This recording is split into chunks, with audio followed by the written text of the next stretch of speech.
লাইফে যখন আপনি ওপর দিকে উঠতে যাবেন, তখন এমন কাউকে না কাউকে আপনি সবসময়ই পাবেন যারা আপনাকে টেনে হিঁচড়ে নিচের দিকে নামাতে চাইবে।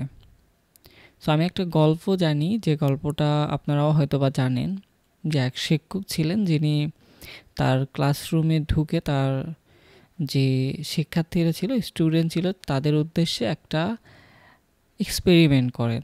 সো এক্সপেরিমেন্টটা এমন ছিল যে উনি একটা চক নিয়ে ব্ল্যাকবোর্ডে একটা দাগ এঁকে দেন এবং ওনার স্টুডেন্টদের উদ্দেশ্যে বলেন, এখানে যে দাগটা আছে তোমাদের মধ্যে এমন কেউ কি আছো যে এই দাগটা না মিশিয়ে ছোট করতে পারবে। সো পুরো ক্লাসরুমের এমন কেউ ছিল না যে এটা সমাধান করতে পারত।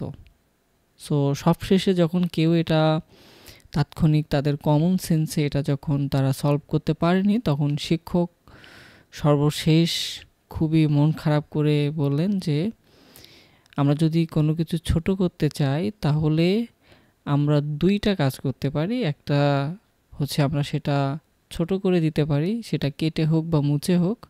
আরেকটা যেটা করতে পারি, আমরা সেটার থেকে বড় কোনো কিছু করতে পারি।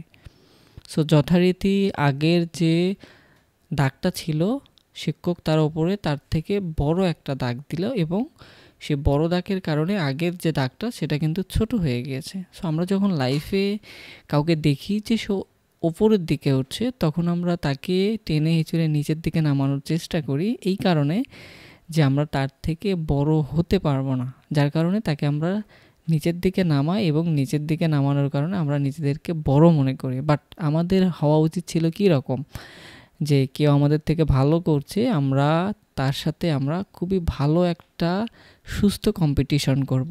সুস্থ কম্পিটিশন করে তার থেকে যখন আমরা বড় হয়ে যাব, সে কিন্তু আপনা আপনি আমাদের থেকে একটু লোতে চলে যাবে। বাট আমার উদ্দেশ্য কিন্তু কখনোই তাকে লো করা না, বা কখনোই তাকে টেনে হিঁচড়ে নিচে নামানো না। সো আমাদেরকে অবশ্যই এই জিনিসটা খেয়াল রাখতে হবে যে আমি এখন যদি কারো কোনো ক্ষতি করি শুধুমাত্র নিজেকে তার থেকে ওপরে দেখার জন্য, তাহলে কিন্তু এই ক্ষতিটা আমাকে কেউ না কেউ অবশ্যই করবে। সো রিভেঞ্জ অফ নেচার নামে একটা বিষয় কিন্তু অবশ্যই থাকে। সো আমি আশা করব যে আমরা সবাই বিষয়টাকে খেয়াল রাখবো, এতে করে আমাদের দুনিয়া এবং আখিরাত দুইটাই সেফ থাকবে। সো ধন্যবাদ সবাইকে।